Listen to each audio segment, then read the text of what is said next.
नमस्कार, मैं उत्तम कुमार और आप देख रहे हैं जन संदेश झारखंड। इस वक्त हम मौजूद हैं नगर उतारी के भोजपुरगढ़ में।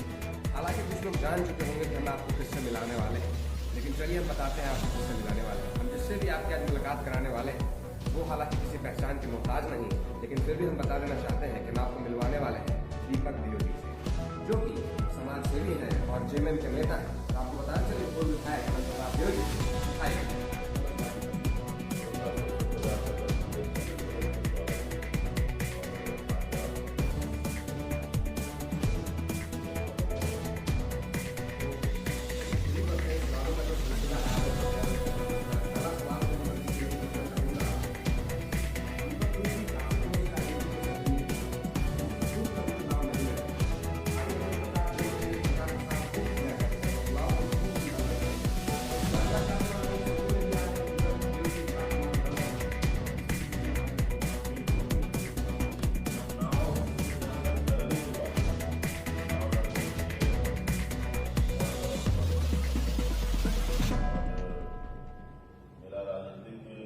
जीवन का शुरुआत आप कर सकते हैं कि 2002 से शुरू हुआ और हमारे बड़े भाई अनंत प्रताप द्विवेदी क्षेत्र का प्रतिनिधित्व कर चुके हैं 2009 से 2014 तक। और अपने प्रतिनिधित्व काल में जब वो इस क्षेत्र के विधायक थे तो उन्होंने इस क्षेत्र की जनता को बिल्कुल अपने परिवार की तरह लेकर के चला और जनता जो जवाबदेही दी उन्होंने उस जवाबदेही को भरपूर उन्होंने पूरा करने का काम किया। उन्होंने जो सपना सजाया पावर प्लांट का, क्योंकि शिलान्यास हुआ था चुनाव जब वो हार गए तो पावर प्लांट का सपना उनका अधूरा रह गया। और जब परिवार में और जब हमसे श्रेष्ठ हैं, हमसे उम्र में, हमसे रिश्ते में बड़े हैं और जब वो राजनीति कर रहे हैं तो निश्चित रूप से हमको उनको एक साथ रहना चाहिए, बड़े भाई के साथ में कदम से कदम मिलाकर रहना चाहिए और हम उनके साथ में हैं। जहां तक रही बात चुनाव लड़ने की, तो अभी फिलहाल में किसी तरह का कोई उस तरह का हमारे पास नहीं है कि हमको चुनाव लड़ना है, लेकिन जब तक हमारे भाई हैं तब तक हम उनके साथ में हैं, जब तक वो राजनीतिक जीवन में है। ये साफ हो गया कि दीपक द्विवेदी इस बार का विधानसभा चुनाव नहीं लड़ने वाले। इस बार का भी नहीं और भविष्य में जब तक वो चुनाव लड़ेंगे, हमको पर्सनली हमको खुद चुनाव नहीं लड़ना है। परिवार में कोई एक आदमी ही रहे और जनता का सेवा करे, अच्छा लगता है। और जब वो राजनीतिक जीवन से संन्यास लेंगे तो निश्चित रूप से जनता का सेवा करेंगे, क्योंकि उस रूप में लोग हमको देखते हैं। जो आपका सवाल है बिल्कुल सही सवाल है और आज नहीं, जब से राजनीतिक जीवन में आए हैं कदम से कदम मिलाकर, खास करके मेरे राजनीतिक जीवन में नौजवान लोग रहे हैं और नौजवानों का एक इच्छा है। मेरे साथ में जिन लोगों ने अपना राजनीतिक जीवन का शुरुआत किया उन लोगों का भी एक सपना है कि एक बार वो लोग हमको विधायक के रूप में देखना चाहते हैं और ये सपना उन लोगों का पूरा होगा। कुछ दिन पहले की बात है, बिशनपुर में जो जमीन विवाद हुई थी, हाँ, उसमें विधायक धर्म प्रताप शाह ने आपको और आपके भाई अनंत प्रताप द्विवेदी को निशाना साधते हुए जमीन को फिर से बेच करके कब्जा किए हुए जमीन को फिर से बेचने का आरोप लगाया। इस तरह की कार्य देखिए, जनता उनको वनापुर विधानसभा से 3 बार विधायक बनाए। जब जब चुनाव आता है तो आप देखते हो कि राजा का विरोध, समझ रहे हैं, व्यक्तिगत टिप्पणी, किसी विशेष व्यक्ति का विरोध, परिवार का विरोध। आपको जनता ने इस क्षेत्र से विधायक बनाया है, आप 3 बार के विधायक हैं, अभी आपका टर्म पूरा होने चला है। आपको पूरे विधानसभा में आपने अपने 5 साल के, यह 5 साल का कार्यकाल में आपने क्या किया, जनता ने आपको विकास करने के लिए वोट दिया, तो आप जाकर के भ्रम फैलाते हैं। उनका भ्रम फैलाना काम रह गया है, भ्रम फैलाते हैं, भ्रम फैला करके लोगों को संकुचित करते हैं राजा के नाम पर, जमीन के नाम पर, लेकिन ये नहीं बताते कि 5 साल में वो क्या किया। उनको तो विकास की बात करना चाहिए ना, स्वास्थ्य के क्षेत्र में क्या किए, चिकित्सा के क्षेत्र में क्या किए, शिक्षा के क्षेत्र में क्या किए, बात इसकी होनी चाहिए। सड़क कितना आपने, कितना किलोमीटर सड़क बनाया, कौन कौन से प्रखंड में कितना सड़क बनाया, आपको इसका जवाब देना है। यह बिल्कुल बेबुनियाद आरोप है और और इनका शुरू से नक्सलियों से साठगांठ रहा है, इनका चरित्र भी उसी तरह का है, इसलिए अनाप शनाप आरोप लगाते चलते हैं। सूत्रों के हवाले से हमें ये भी पता चला है कि जब भानु जी मंत्री हुआ करते थे तब से लेकर के भानु जी के पिछले इलेक्शन तक आप उनके संपर्क में थे, आप उनके साथ में थे, इस पर क्या कुछ पता चलिए? देखिए, जब पहला चुनाव लड़े थे नौजवान संघर्ष मोर्चा से, उसमें हम लोगों का उम्र काफी कम हुआ करता था, तो उसमें भानु जी से हमारी मुलाकात हुई, जान पहचान हुई, और निश्चित रूप से पहला इलेक्शन में उनको हम लोगों ने सहयोग किया, और हम लोगों के ही बदौलत में विधायक बने, ये जरूर कहना चाहूंगा। लेकिन व्यक्तिगत स्वार्थ के लिए हम लोग कभी किसी के साथ में नहीं रहे। हम लोग क्योंकि सार्वजनिक जीवन जीने वाले लोग हैं, जनता का विकास चाहिए, गरीबों का विकास होना चाहिए, जनता के सुख दुख में रहने वाला व्यक्ति होना चाहिए, और उस इंसान में कहीं से वो चीज आपको देखने को नहीं मिलेगा। वो बीजेपी का टिकट लिए पैसा देकर के भ्रष्टाचारी है, आप लोगों को भी पता है, और जब वो भ्रष्टाचार में सम्मिलित होगा तब लोगों को छोड़ देंगे। बेरोजगारी से हो रहे जो पलायन है वो गढ़वा जिला के लिए बहुत बड़ी समस्या है। आपको मैं आंकड़ा बता देना चाहूंगा कि हर हफ्ते एक लाश आ रही होती है गढ़वा जिला में, जो बाहर रोजगार के लिए काम करने गए होते हैं जो लोग। आपके भाई साहब भानु प्रताप देव जी, वो भी एक बार विधायक है, भानु प्रताप शाही 3 बार से विधायक, एक बार मंत्री भी रह चुके हैं, लेकिन रोजगार के क्षेत्र में कुछ खास काम नहीं हुआ। उसके पीछे आप किसे जिम्मेदार मानते हैं?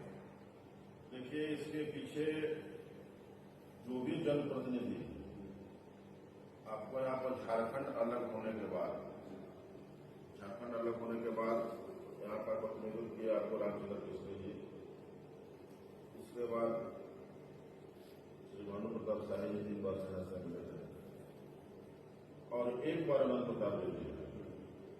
और अनंत प्रताप देव जी जब 1 बार थे तो उनके कार्यकाल में 3 बार राष्ट्रपति शासन लगा, 3 बार सरकार जो था उसमें राष्ट्रपति शासन लगा। उसके बावजूद इन्होंने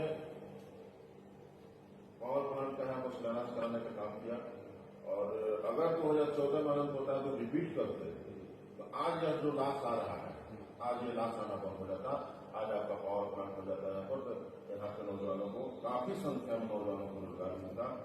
और इस बार चुनाव हम लोग जीतेंगे, और पावर प्लांट का हम लोगों ने जो शिलान्यास किया था, अनंत प्रताप ने किया था, वो पूरा होगा, यहाँ के लोगों का सपना पूरा होगा, और यहाँ के लोगों का जो खास करके जो माताएं और बहनें, आज आप देखते होंगे कि गरीब परिवार के लोग, जो भी लोग रहने वाले हैं, उनके बच्चे यहाँ रहते हैं, पत्नी यहाँ रहती है, उनकी माँ यहाँ रहते हैं, और उनके बेटे जो है जाते हैं बाहर में पलायन करते हैं अपना परिवार चलाने के लिए, पैसे की वजह से, पेट के भूख की वजह से।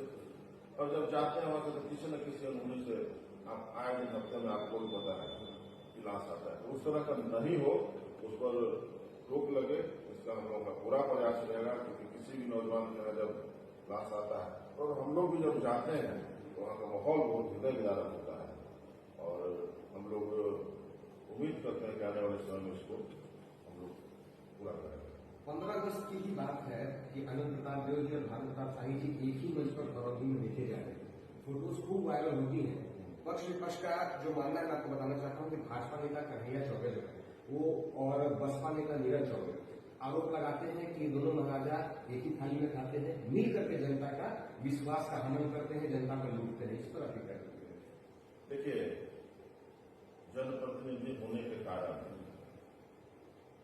कभी कभी ऐसा होता है कि किसी प्रखंड में जैसे करौली का जो मामला है, वहां पे कुश्ती का कुछ कार्यक्रम चल रहा है, तो वहां के लोगों ने अनंत प्रताप देव जी को ही बुलाया और भानु प्रताप शाही को भी बुलाया, लेकिन उनको इस क्षेत्र के विधायक होने के कारण बुलाया, और इनको बुलाया क्योंकि काफी जनता के बीच में लोकप्रिय है, सरल है, तो दोनों लोगों को बुलाया। और जब सार्वजनिक कार्यक्रम है उसमें जब बुलाया गया और लोगों ने जो कुर्सी पर बैठाया, जो सम्मान दिया, उससे आप अलग भी नहीं हट सकते। अगर वहां से पहले से मान लीजिए विधायक वहां पहुंचे हैं, उनको लोगों ने बैठा करके रखा है, और मान के चले कि हमको भी आमंत्रित किया, अगर हमको भी बोलिए लोग बैठे, स्वाभाविक बात है कि बैठना पड़ेगा और बैठना चाहिए।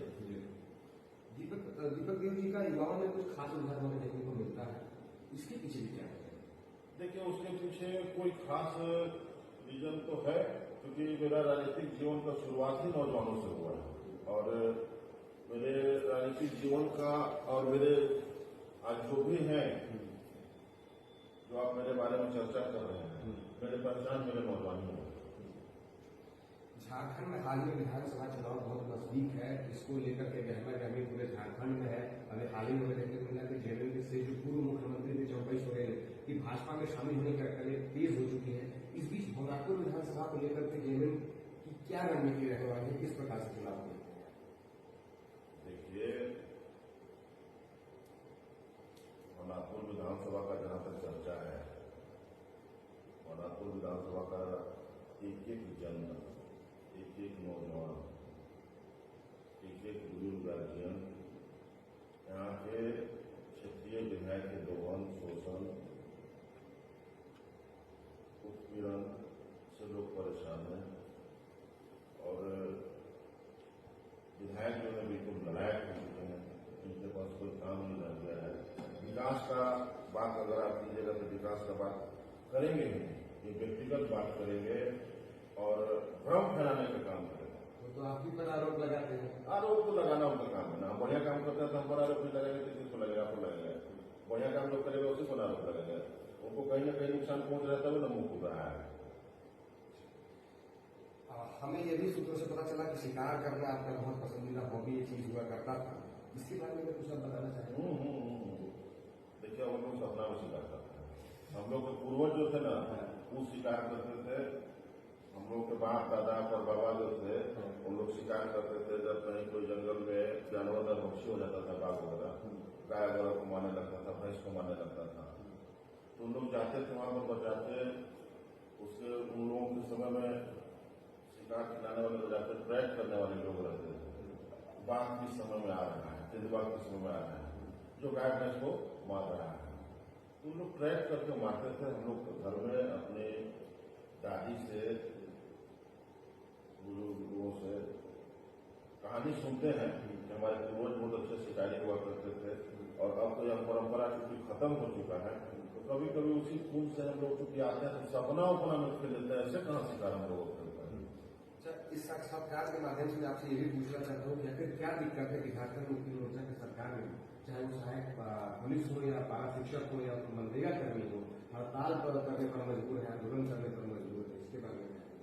देखिए, पारा शिक्षक का तो मानदेय बढ़ाया गया है। अब इनका जो डिमांड था उसको उनके जो प्रतिनिधि मंडल है, सरकार जेएमएम का जो बना है उसके अलावा इसका प्रतिनिधि मंडल के साथ में बैठ करके और उनसे सहमति से उनको बढ़ाया गया उनका जो डिमांड था। अब इन लोग को लगता है कि चुनाव का समय आ रहा है ना, हम लोग जो मांगेंगे हम लोगों का डिमांड पूरा होगा, लेकिन सरकार इस पर पहल करेगी। जो जेएमएम होगा उनका मांग वो सरकार पास करेगी। सरकार देखिए, अभी मुख्यमंत्री जो महिला समान योजना आया है, आप देखिए कल परसों तो चला गया, काफी महिलाएं का अकाउंट में पैसा गया। कौन गरीब के लिए इतना सोचने वाला है? यह झारखंड मुक्ति मोर्चा जो है यह गरीबों का पार्टी है, क्षेत्रीय पार्टी है और झारखंड राज्य अलग कराने में सबसे ज्यादा अगर किसी का भूमिका रहा है तो गुरु श्री शिबू सोरेन जी का, और वो एक आंदोलनकारी है और यह एक आंदोलनकारी का पार्टी है, यह माटी का पार्टी है और झारखंड का भविष्य जो है और यहाँ के जो गरीब जनता है, जो झारखंड वासी है, मूलवासी है, इनका भविष्य झारखंड मुक्ति मोर्चा में ही है। और आने वाले समय में जिस तरह से 5 साल का कार्यकाल पूरा होने जा रहा है हम लोगों का पार्टी का, आने वाले समय में जनता फिर से मौका देगी और झारखंड बदला हुआ नजर आएगा। बात आपने बहुत अच्छी कही, मैया सम्मान योजना के माध्यम से सरकार ने गरीबों की मदद करने की